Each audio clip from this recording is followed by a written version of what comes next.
You may have them in your city, testaments of the industrial age, old buildings or structures that have sat abandoned for decades. But instead of leveling the past, cities nationwide are repurposing the remnants into vibrant spaces that can be enjoyed for generations to come.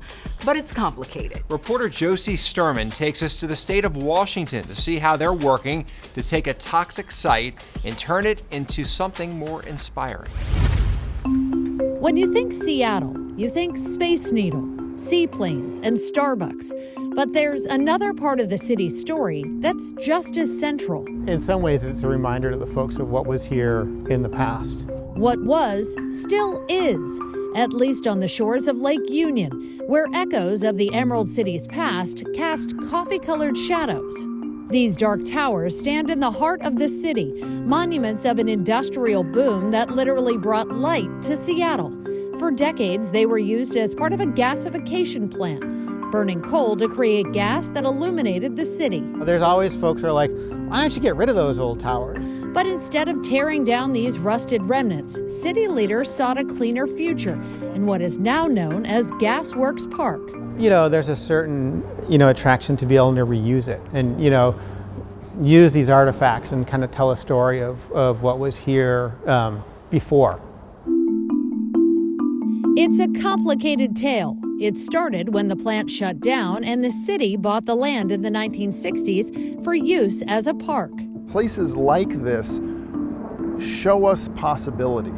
As the chair of urban design and planning at the University of Washington, Brandon Bourne knows the only barrier to change is imagination. He says the founder of the landscape architecture program at UW had it, proposing that instead of raising the plant, the city should put down roots and focus on cleaning and greening the space while also honoring the site's legacy. When we sweep aside the history of a place, we lose the magic and significance of that place, and we make it kind of like anywhere. But there's nothing like this pretty much anywhere, from the giant slope of the manufactured Kite Hill to the pipework purposefully colored to encourage play. It took some doing, and it took a lot of visioning and a lot of community meetings to move people away from the very standard understanding of we need to scrape this site clean to we can work with what we have here and think about the structures and the history. These industrial skeletons aren't the only things left behind in this park. Something else a lot less appealing is also part of the lingering history here. Toxic contaminants that haven't been completely cleaned up yet.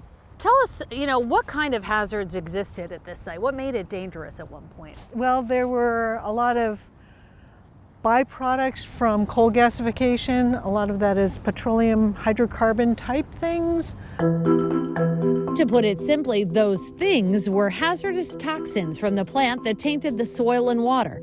Back in the mid-90s, Amber Wong worked for the Environmental Protection Agency and started the push to clean the park.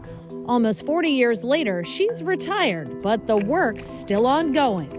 Do you think people realize what the history of this place is and that there was a danger that they had to mitigate and are still mitigating? No, nobody knows about this.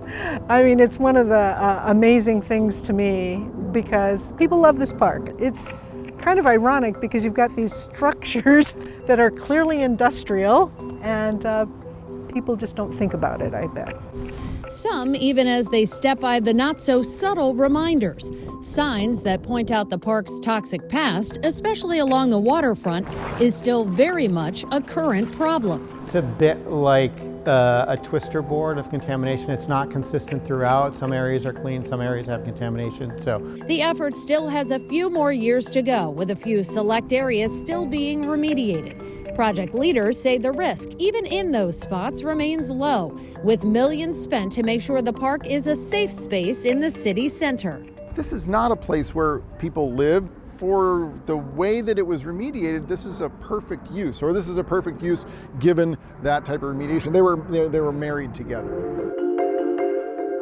A marriage of past and present, manufacturing that's been made fit for man from the inside out.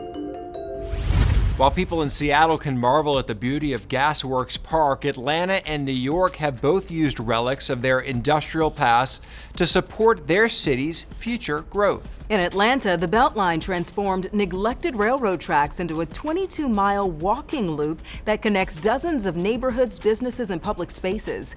800 miles north, New York City's High Line was once destined for demolition, but the community rallied together to repurpose the old elevated tracks into a nearly 1.5-mile long greenway and public park.